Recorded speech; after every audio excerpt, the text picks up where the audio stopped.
Lily Chen had 11 minutes to find someone terrifying enough to believe her. For 9 months, the 8-year-old had been living a nightmare that no one could see. Her stepfather, Deputy Marcus Webb, wore a badge that made him untouchable. He coached Little League, organized neighborhood watch meetings, and smiled at every parent-teacher conference. But behind closed doors, when Lily's mother worked the night shift at the hospital, Deputy Webb became someone else entirely. Lily had tried everything. She told her teacher, Mrs. Patterson, who called Deputy Webb directly. He explained that Lily had an overactive imagination and adjustment issues after her biological father's death. She told the school counselor, who scheduled a family meeting that Deputy Webb attended in full uniform, nodding sympathetically while Lily sat frozen in her chair. She even told her pediatrician, Dr. Morales, who noted possible attention-seeking behavior in her chart and recommended family therapy. With a counselor, Deputy Webb selected himself 3 adults, 3 failures, 3 times the monster got stronger. But on this Saturday afternoon, March 15th, 2024, at 4:47 p.m., when Lily saw the line of motorcycles parked outside Big Tom's Diner on Route 9, she made a decision that would change everything. Because among those chrome machines and leather-clad riders, she spotted a man with a face full of scars, arms covered in tattoos, and eyes that looked like they'd seen the worst humanity had to offer. He looked absolutely terrifying. And that's exactly what Lily needed. What happened in the next 11 minutes would mobilize 190 Hell's Angels across 3 states, expose a predator hiding behind a badge for 15 years, and prove that sometimes the only people brave enough to protect a child are the ones society tells you to fear. Before we continue, please hit that subscribe button and let us know in the comments where you're watching from today. Now, back to Lily's story. The bell above Big Tom's Diner door had chimed at least 40 times that afternoon, but Vincent Viper Castellano barely noticed.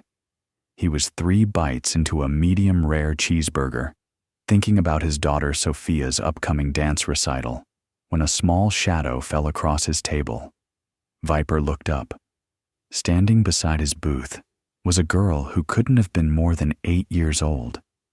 She was small for her age, with dark hair pulled into messy pigtails that looked like she'd done them herself. She wore a faded purple t-shirt with a unicorn on it, jeans with grass stains on the knees, and sneakers that had seen better days.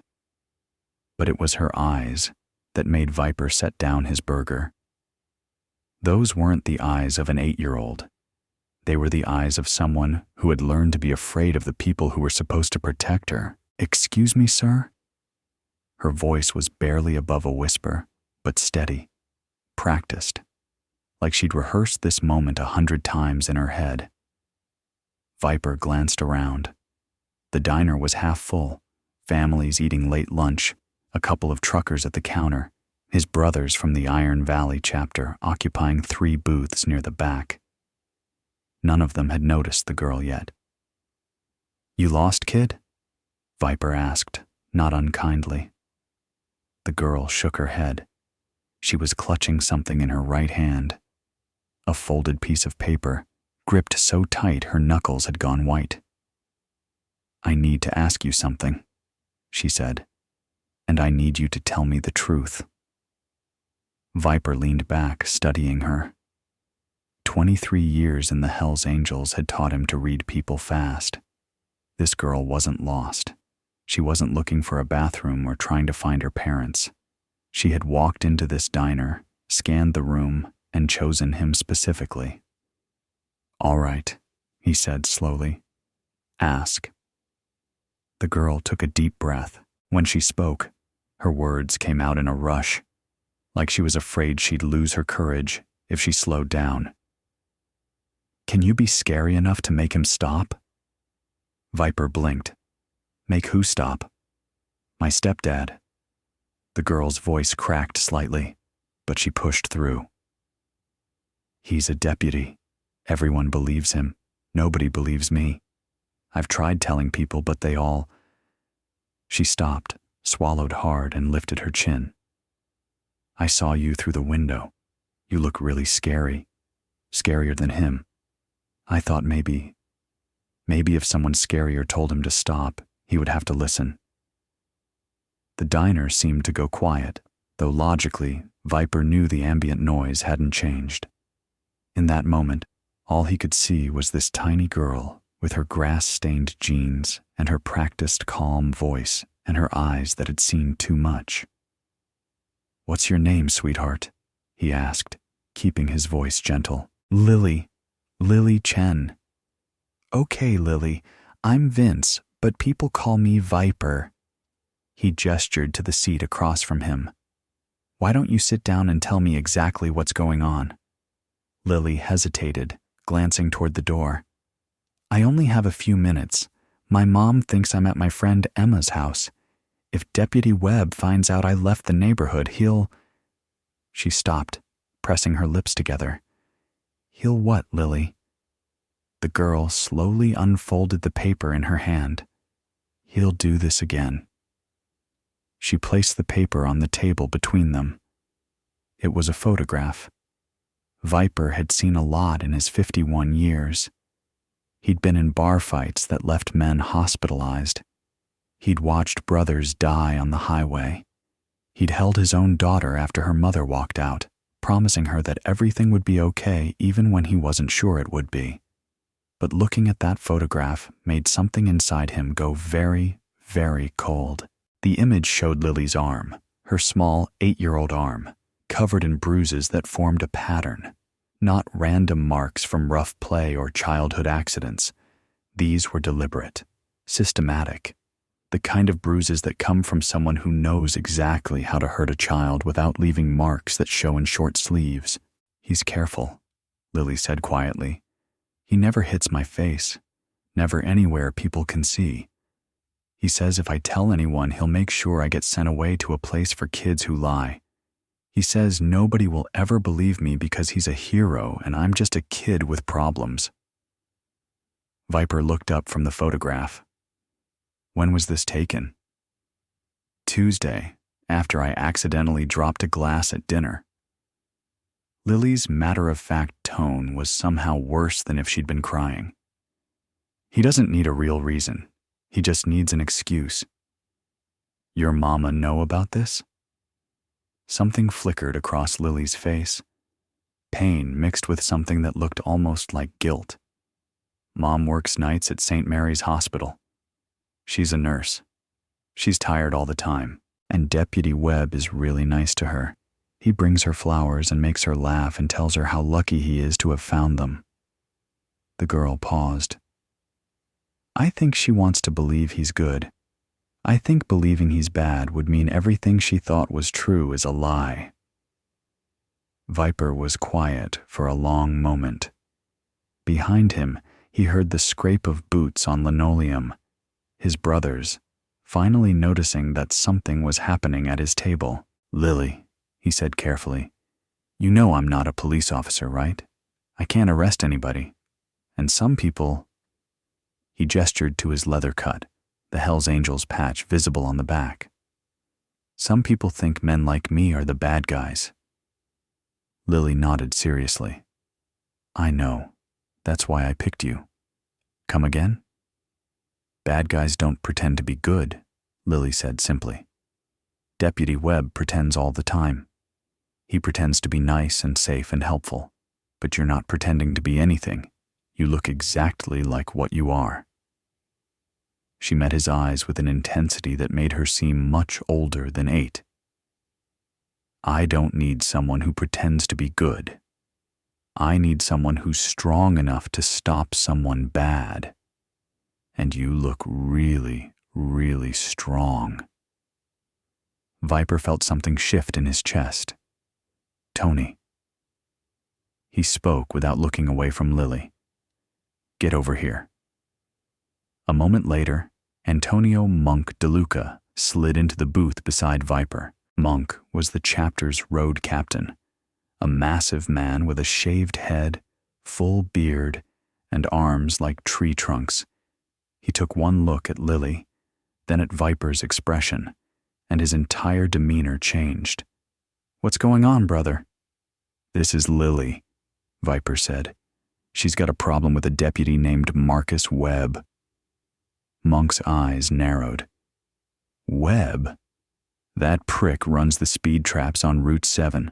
Pulled over Danny Three Fingers last month for doing 2 miles over. Spent 20 minutes searching his bike for no reason.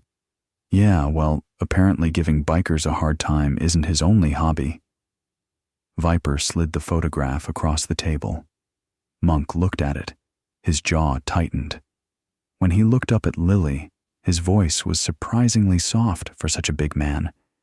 "He do this to you, little one?" Lily nodded. "How long?" "Since my mom married him.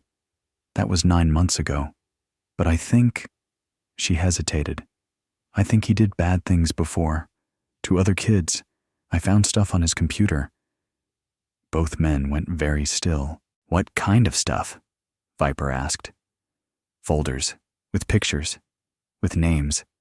I couldn't look at them for long because they made me feel sick, but I saw dates going back years, and I recognized one of the names." Lily's voice dropped. "Maya Robinson. She was in the newspaper last year. She went missing and they never found her." The silence that followed was absolute.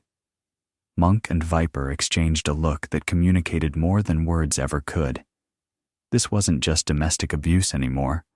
If what Lily was saying was true, and the certainty in her eyes left little room for doubt, Deputy Marcus Webb was something far worse. "Lily," Viper said slowly, "you said you have 11 minutes. How did you get here?" "I rode my bike. Emma's house is at the edge of our neighborhood, near the highway. I told her I was going to the bathroom and snuck out. If I'm not back in—" She checked a small digital watch on her wrist. 7 minutes now. She's going to notice and tell her mom, and her mom might call my mom, and then Webb finds out you left." Lily nodded. Viper thought fast. "Okay, here's what's going to happen. You're going to bike back to Emma's house like nothing happened. You're going to be a normal 8-year-old having a play date. Can you do that?" "I've been pretending everything's normal for 9 months, Lily said flatly. "I'm really good at pretending now." Christ, this kid. Good. Now, I need you to listen very carefully. We're going to help you, but we need to do this right. That means gathering evidence, talking to people who can actually put Webb away legally. You understand? If we just show up and— He paused, choosing his words carefully for young ears. "Have a conversation with your stepdad. He might get away with everything because we did it wrong." "You mean you can't just beat him up?" Monk made a sound that might have been a laugh or a grunt. "I mean," Viper said, "that scaring him might feel good, but it won't keep him away forever. We want him gone permanently. Prison gone. Never hurt anyone again gone. That sound good to you?" For the first time, something like hope flickered in Lily's eyes. "You can really do that? Make him go away forever?" "Sweetheart, I'm going to make some phone calls tonight to people who owe me favors. By tomorrow, I'll have every piece of information that exists on Deputy Marcus Webb. If he's got skeletons in his closet, and from what you're telling me, he's got a whole graveyard, we're going to dig them all up." Viper pulled a napkin from the dispenser and borrowed a pen from Monk's pocket. He wrote quickly, "This is a phone number. Memorize it, then destroy the napkin. Don't put it in your phone. Don't write it down anywhere Webb could find it. If anything happens, anything at all that makes you feel unsafe, you call this number and say, 'Viper sent me.' Someone will answer. 24 hours a day, 7 days a week. Got it?" Lily studied the number, her lips moving silently as she committed it to memory. Then she nodded once, took the napkin, and tucked it into her shoe. Smart kid. "Now go back to Emma's house," Viper said. "Act normal. We'll take it from here." Lily slid out of the booth. She took 2 steps toward the door, then stopped and turned back. "Mr. Viper?" "Yeah?" "When I saw you through the window, I was really scared to come talk to you." She paused. "But I was more scared of staying scared forever. Thank you for not laughing at me." Before Viper could respond, she was gone, a small figure pushing through the diner door and into the afternoon sunlight. Monk was already pulling out his phone. "I'm calling Rooster. He's got contacts at the state police who actually do their jobs." Viper watched through the window as Lily unlocked a purple bike from a street sign and pedaled away, looking for all the world like an ordinary kid heading home from an ordinary day. "Call everyone," Viper said quietly. "Every chapter within 200 miles. I want to know everything about Marcus Webb by sunrise, where he grew up, where he worked before this county, every complaint ever filed against him, every investigation that got mysteriously dropped. Everything. You think the kid's telling the truth?" Viper thought about Lily's eyes, about the photograph, about the way she'd spoken, not like a child making up stories, but like a witness giving testimony. "Yeah, Monk.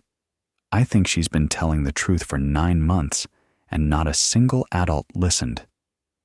He stood, leaving cash on the table for a burger he no longer had the appetite to finish. "We're going to be the first ones who actually hear her." By 9 p.m. that night, Vincent Castellano's kitchen table looked like a war room. 3 laptops glowed in the dim light. Printed pages covered every available surface: court records, newspaper clippings, personnel files that shouldn't have been accessible, but somehow were. 6 men from the Iron Valley chapter sat around the table, each working a different angle. Monk had his phone pressed to his ear, speaking in low tones with someone from the state attorney's office. Jimmy Wrench Kowalski, the chapter's resident tech expert, had his fingers flying across a keyboard, pulling data from sources he didn't bother to name. Eddie Preacher Morrison, a former Marine chaplain who'd found the Brotherhood after leaving the military, was cross-referencing Webb's posted career history with actual county records. And Tommy Ghost Tran, who had served 3 years for hacking before going legitimate as a cybersecurity consultant, was very quietly doing things to Deputy Webb's digital footprint that were technically illegal but morally necessary.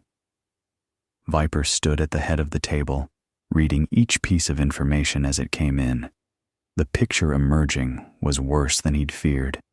Marcus Webb, 44 years old, born in Cedar Lake, Michigan, joined the Army at 18, served 6 years, received an honorable discharge under circumstances that remained suspiciously unclear. Became a police officer in 3 different states over the next 20 years. Michigan, Ohio, and now here in Pennsylvania. At each stop, the same pattern emerged. In Cedar Lake, 2 complaints from parents about inappropriate interactions with their children during a youth outreach program Webb ran. Both complaints were investigated internally and dropped due to insufficient evidence. In Columbus, Ohio, Webb was assigned to the Sexual Crimes Unit for 3 years before abruptly transferring to traffic. No official reason given. 2 families filed civil complaints that were settled out of court with sealed agreements. And now, in Lancaster County, Pennsylvania, Deputy Webb was considered a model officer. He'd received 3 commendations in 2 years. He volunteered with the Boys and Girls Club every Saturday. He was engaged to a nurse named Jennifer Chen, a widow with 1 daughter, Lily. "You seeing this pattern?" Preacher asked, looking up from his laptop. "Every 5 to 7 years, he moves to a new state, gets a new badge, starts fresh. Classic predator behavior," Ghost muttered without looking up from his screen. "They're mobile. They know how to read the system. When things get too hot, they relocate and reinvent." "Got something?" Wrench said suddenly. Remember that name Lily mentioned? Maya Robinson? Everyone looked up. Maya Robinson, age 9, disappeared from Dalton, Ohio on September 14th, 2019. Her family had recently moved to the area. Her mother reported that Maya seemed anxious about a neighbor who looked at her funny. Wrench read from his screen. The neighbor was questioned and cleared. The case went cold. Maya was never found. And where was Webb in September 2019? Wrench typed rapidly. Columbus, Ohio, about 40 minutes from Dalton. He paused. And get this. He took a week of personal leave starting September 12th. Said it was for a family emergency back in Michigan. But there's no record of him traveling to Michigan. No plane tickets, no credit card activity, nothing. The room went quiet. How many? Viper asked. His voice was flat, controlled, but underneath it was something cold and furious. How many kids disappeared within 100 miles of wherever Webb was stationed? Ghost cracked his knuckles. Give me an hour. It took 47 minutes. When Ghost finally looked up from his laptop, his face was gray. 6, he said. 6 kids, ages 7 to 11, disappeared from areas within driving distance of Marcus Webb's residences over the past 15 years. All cases went cold. All investigations hit dead ends. Maya Robinson was just one of them. The silence that followed was suffocating. Monk spoke first. We need to get Lily out of that house. Tonight. Can't, Viper said, though every instinct screamed to do exactly that. Think about it. If Lily suddenly disappears, Webb knows something's wrong. He destroys evidence, lawyers up, maybe even runs. We lose any chance of nailing him legally. So we just leave her there? With him? For now, yes, but not unprotected. Viper looked around the table. Starting tonight, I want eyes on that house 24/7. 2-man teams, rotating shifts. Nobody gets within 50 feet of that little girl without us knowing about it. What about the evidence on his computer? Preacher asked. Lily said she saw files. That's our play, Viper said. We need to get that information to someone who can act on it. Someone with jurisdiction. Someone Webb can't intimidate or pay off. I might know someone, Monk said slowly. FBI field office in Harrisburg. There's an agent named Catalina Reyes who runs their Crimes Against Children unit. Good cop. Real good cop. Burned a state senator last year for running a trafficking ring through his vacation property. You trust her? She put her career on the line to protect kids. That's enough for me. Viper nodded. Set up a meeting. Off the books. I don't want anyone knowing we talked to the feds until we're ready to move. His phone buzzed. He glanced at the screen. An unknown number. Viper here. A child's voice, barely above a whisper. Mr. Viper, it's Lily. Every man in the room went still. Lily? What's wrong? Are you safe? I'm in my closet. Deputy Webb is home early. He's really mad about something. He and my mom are fighting downstairs. She never fights with him.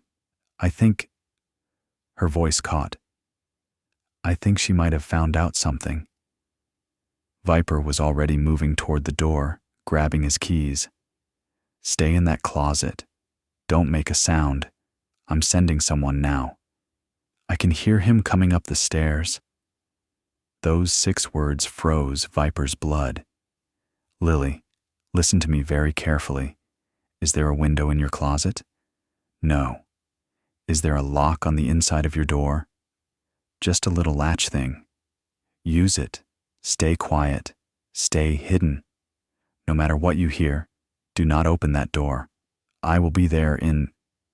He checked the map on his phone. 17 minutes. Can you stay hidden for 17 minutes? I think so. You can. You're the bravest kid I've ever met, Lily Chen. You stay put, and we're coming for you." The line went dead. Viper looked at his brothers. "Everybody, now, let's go." 6 Harleys roared to life in the darkness. Jennifer Chen was standing on the front lawn of 447 Maple Drive, her arms wrapped around herself, when the motorcycles pulled up. There were more than 6 now. As Viper killed his engine, he counted the bikes materializing from side streets and driveways. 18, 20, 25. Word had spread fast. Brothers from the Lehigh Valley chapter. A few from Reading. Even some from as far as Lancaster City. All of them had gotten the same message. 8-year-old girl in danger. Badge involved. Jennifer's face was pale in the streetlights, her nurse's scrub still on from what should have been her shift. She was shaking, not from cold, but from something else. Something that looked like the moment right after the world falls apart. "Are you Vincent?" she asked as Viper approached. "Yes, ma'am. Where's Lily?" "Inside. She's safe. I have her in the bathroom with the door locked. I told her not to open it for anyone but me." Jennifer's voice cracked. "I found things. On his laptop. I wasn't supposed to be home, but I felt sick during my shift and came back early, and he was in the garage, and I just wanted to use his computer to order Lily's birthday present, and—" She couldn't finish. Viper understood. In the space of one evening, Jennifer Chen had discovered that the man she'd trusted, the man she'd brought into her home and introduced to her daughter, was a monster hiding behind a deputy's badge. Where is he now? He left. When I started screaming at him, he tried to explain, tried to say it was work-related, evidence from cases, but I kept screaming and he— She touched her cheek, where a bruise was already forming. He hit me, and then he just left, took his car and drove away. How long ago? 20 minutes, maybe 25. Viper pulled out his phone, fired off a rapid text to Monk. "Webb is mobile, 25-minute head start, silver Dodge Charger, county plates. Find him." "Mrs. Chen, I need you to take Lily somewhere safe tonight. Do you have family nearby? Friends Webb doesn't know about?" "My sister. She lives in Philly." "Good. Pack a bag for you and Lily. Essentials only. Don't tell anyone where you're going except people you trust with your life." Viper paused. "And I mean that literally. You understand?" Jennifer nodded shakily. "One of my brothers is going to follow you to your sister's place. He'll stay outside all night. In the morning, there are going to be people who want to talk to you. FBI, probably. Tell them everything.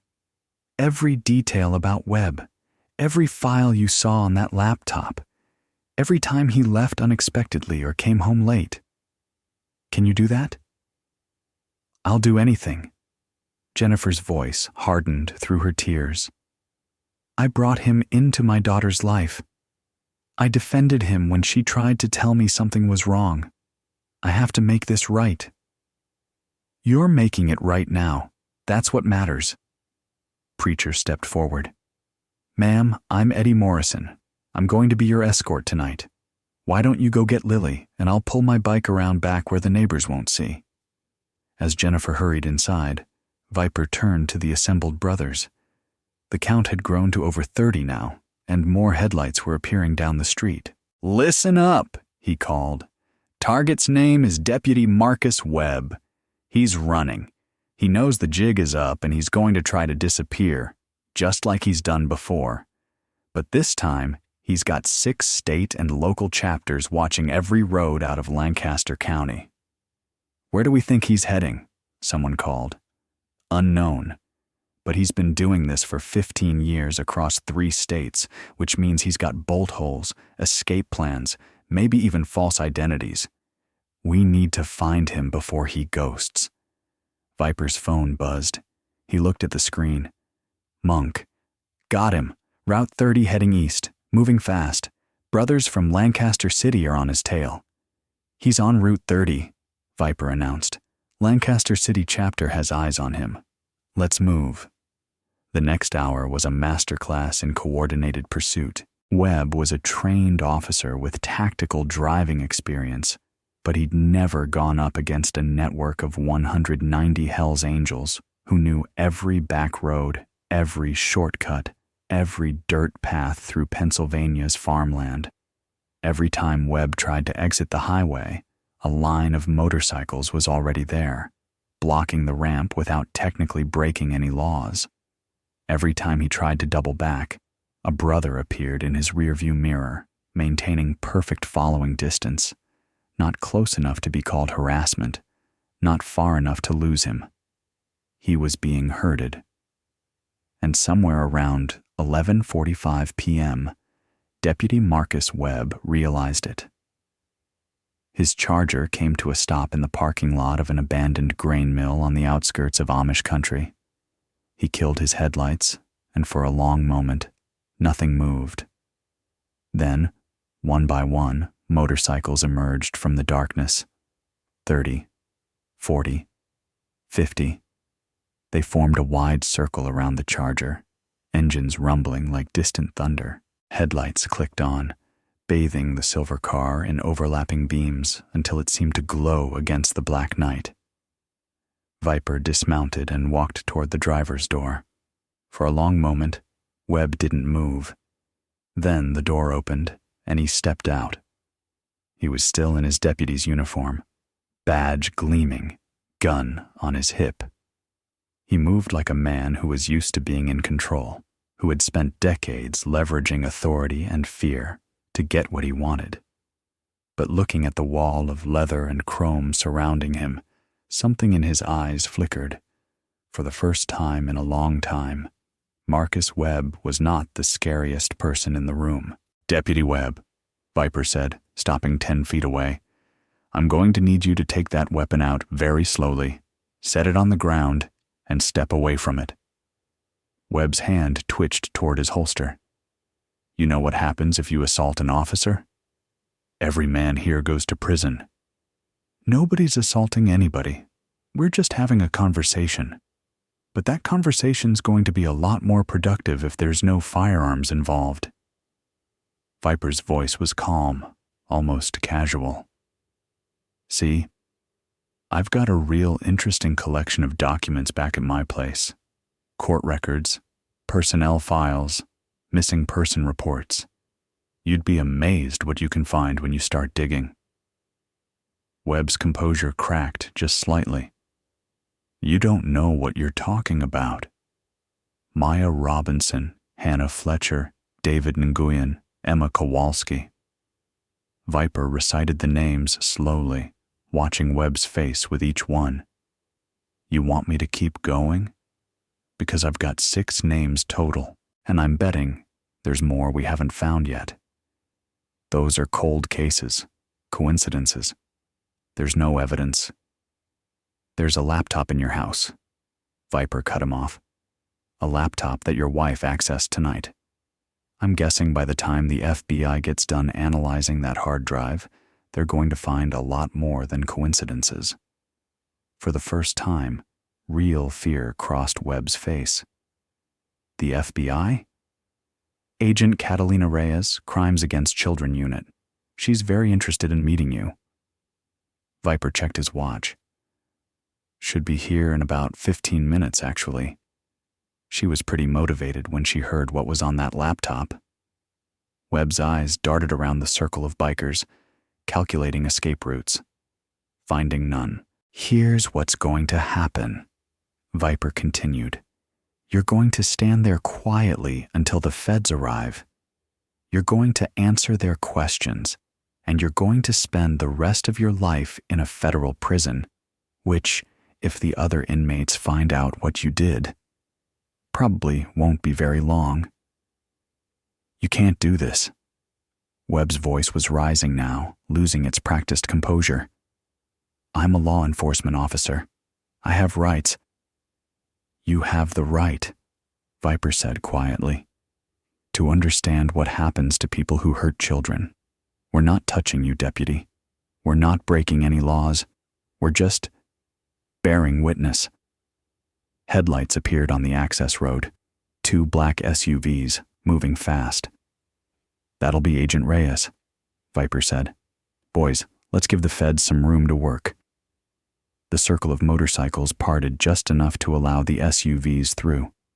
A woman in her 40s stepped out, sharp eyes, FBI vest, hand resting casually on her sidearm. She surveyed the scene, the surrounded Charger, the deputy in the middle, the wall of Hell's Angels maintaining perfect, legally untouchable formation. Vincent Castellano? She asked. Yes, ma'am. I hear you've got some evidence for me. Yes, ma'am. All documented, time-stamped, and ready for court. Agent Reyes nodded slowly. Then she turned to Webb. Deputy Marcus Webb, I'm Agent Catalina Reyes, Federal Bureau of Investigation. You're being detained for questioning related to an ongoing investigation into crimes against children. I'd advise you not to say anything until you've consulted with an attorney. She paused, then added, although between you and me, there's no attorney good enough to explain what we found on your hard drive. As Agent stepped forward to secure Webb, he made one final attempt, lunging toward Reyes, reaching for something at his belt. He never got close. 3 bikers were on him instantly, pinning him to the hood of his own car without throwing a single punch. They held him there, motionless, until the FBI agents could apply handcuffs. That's resisting arrest, Reyes observed calmly. Add it to the list. Webb was loaded into the back of an SUV, still screaming about his rights, about conspiracies, about how everyone was going to pay for this. The door closed, cutting off his voice. Agent Reyes turned back to Viper. That little girl, she said quietly. Lily. She's safe? On her way to Philadelphia with her mother. I've got a man escorting them. Good. We're going to need to interview her, but... Reyes paused. What she did, approaching you like that took incredible courage. Most kids in her situation never tell anyone. The fact that she kept trying, kept looking for someone who would listen. She said she needed someone scary enough to make him stop. Viper said, Guess she found them. Reyes almost smiled. I guess she did. The investigation that followed made national news. Agent Reyes's team spent 3 weeks analyzing the contents of Marcus Webb's laptop. What they found was worse than anyone had imagined. Not 6 victims, 19, spanning 3 states and 18 years. Webb had kept meticulous records, photographs, locations, dates. In his twisted mind, they were trophies. To investigators, they were a roadmap. Within 2 months, families who had spent years not knowing received the worst possible closure. Bodies were recovered from remote locations across Michigan, Ohio, and Pennsylvania. Cases that had gone cold were suddenly, horrifically solved. Lily Chen's photograph, the one she'd shown Viper in the diner, became a key piece of evidence documenting Webb's pattern of behavior. Her testimony, given via video link to spare her from facing her abuser in court, was described by prosecutors as the most composed, credible child witness we've ever seen. She told the jury exactly what she'd told Viper, that she'd tried to get help, that no one believed her, and that she'd finally found someone scary enough to make him stop. The jury deliberated for 4 hours. Marcus Webb was convicted on 23 federal counts. He received 19 consecutive life sentences with no possibility of parole. When the verdict was read, Jennifer Chen wept in the gallery. Lily sat beside her, holding her mother's hand, her face calm. Outside the courthouse, Viper waited on his motorcycle. He wasn't supposed to be there. A Hell's Angels member at a federal courthouse was a recipe for attention. but some things mattered more than keeping a low profile. Lily spotted him immediately. She tugged her mother's hand, pointed, and a moment later they were walking toward him. Jennifer spoke first. "Mr. Castellano, I don't know how to—" "You don't have to," Viper said. "You got your daughter out. That's what matters. Because of you. Because of all of them." She gestured vaguely, encompassing the brotherhood that had mobilized on a moment's notice for a child none of them had ever met. "Why? Why did you help us?" Viper looked at Lily. "You want to answer that one, kiddo?" Lily thought for a moment. Then she said, "Because sometimes the people who look scary are just people who stopped pretending. And people who stopped pretending are the ones who actually do stuff." Viper laughed, a real laugh, warm and surprised. "You know, for an 8-year-old, you're pretty smart." "I'm almost 9 now," Lily corrected. "My birthday was last week." "That's so?" Viper reached into his jacket and pulled out a small wrapped package. "Then I guess this is late." Lily's eyes widened. She looked at her mother, who nodded, then carefully unwrapped the gift. Inside was a small leather bracelet with a silver charm attached, a tiny angel wing. "It's from all of us," Viper said. The whole Iron Valley chapter chipped in. "It's our way of saying, you're under our protection now. You ever need anything at all, you still got that phone number memorized?" Lily nodded, slipping the bracelet onto her wrist. "Thank you, Mr. Viper. It's just Viper, kid." He smiled. "Take care of your mama, okay?" "I will." As Jennifer led Lily toward a waiting car, the girl turned back one more time. "Viper." "Yeah? You know what's funny? You're actually not that scary anymore." Viper grinned. "Don't tell anyone. I've got a reputation to maintain." 6 months after Marcus Webb's conviction, Lily Chen started 4th grade at a new school in Philadelphia.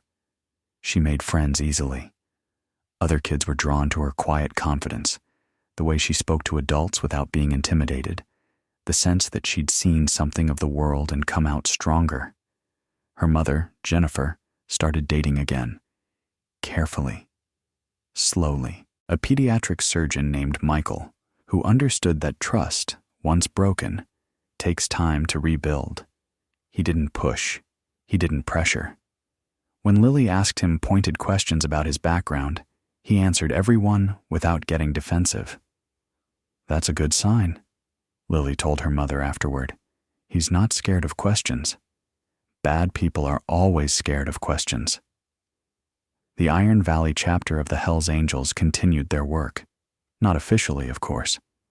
There was no formal program, no 501c3 nonprofit status.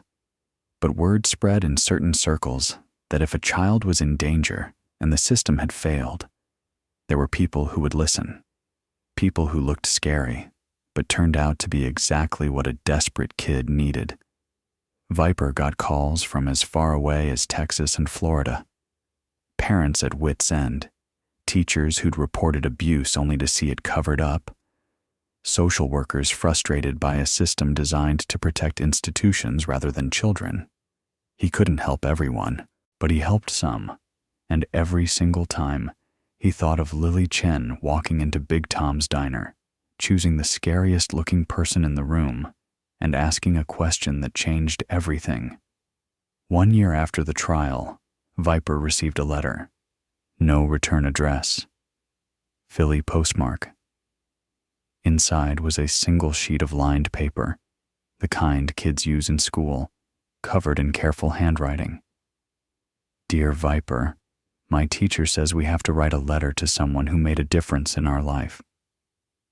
Most kids are writing to their grandparents or famous people, but I decided to write to you. I still have the bracelet you gave me. I wear it every day. Sometimes when kids at school ask about it, I tell them it's from a friend. Sometimes when I'm scared about something, I hold on to the angel wing And remember that there are people in the world who will help if you just ask. I don't have nightmares about Deputy Webb anymore. My therapist says that's because I was brave enough to ask for help instead of keeping it inside. I think it's because knowing that bad people can be stopped makes them less scary. My mom is getting married to Michael next spring. He asked me if it was okay first, which I thought was really nice.